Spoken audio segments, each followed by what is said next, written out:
వాయిదాల పద్ధతి. వాయిదాల పద్ధతి అంటే మనం కట్టే ఈఎంఐస్ గురించి కాదు, మనం చేసే పనుల గురించి. ఎంతమంది ఈ రోజు పని ఈ రోజే చేస్తున్నారు, ఈ రోజు పని ఈ రోజే కాకుండా రేపు ఎల్లుండి చేస్తామంటే ఆర్థికంగా చాలా నష్టపోవాల్సి వస్తుంది.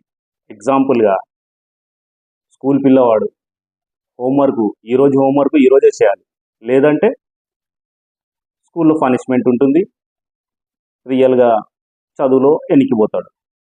ఇంకోటి ఎగ్జాంపుల్, మార్కెటింగ్ పర్సన్ ఉంటాడు, టార్గెట్ ఇస్తారు, ఈరోజు టార్గెట్ ఈరోజే ఫిలప్ చేసేయాలి, లేదు నేను మరీ రేపు చేస్తా అంటే రేపటి కూడా ఇంక్లూడ్ అవుతుంది.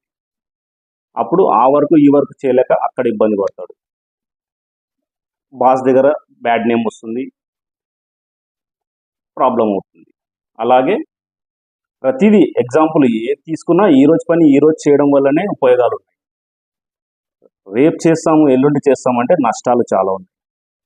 కాబట్టి ప్రతి ఒక్కరూ ఈరోజు పని ఈరోజే చేయడానికి అలవాటు చేసుకోండి. ఫర్ ఎగ్జాంపుల్ ప్రతి ఒక్కరు చేయగలుగుతారు, చేయగలిగింది ఏం లేదు, చేయగలేనిది ఏమి లేదు. ప్రతి ఒక్కరు చేయగలుగుతారు, కాకపోతే చేయగలిగేది కూడా చేయరు. ఎందుకు? ఏది అర్జెంటు ఏది నాట్ అర్జెంటు అన్నది గ్రహించాలి వాళ్ళు.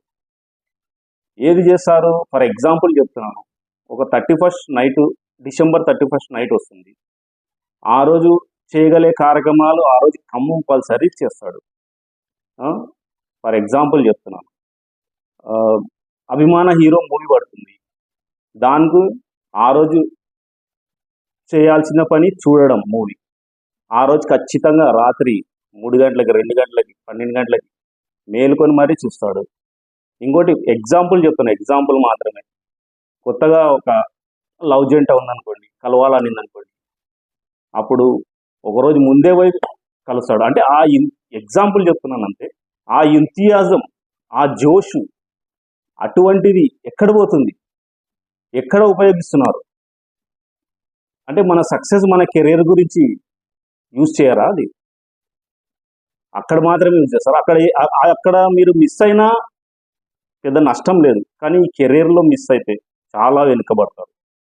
కాబట్టి అందరు గ్రహించి ఏది అర్జెంటు ఏది నాట్ అర్జెంటు అన్నది గ్రహించాలి.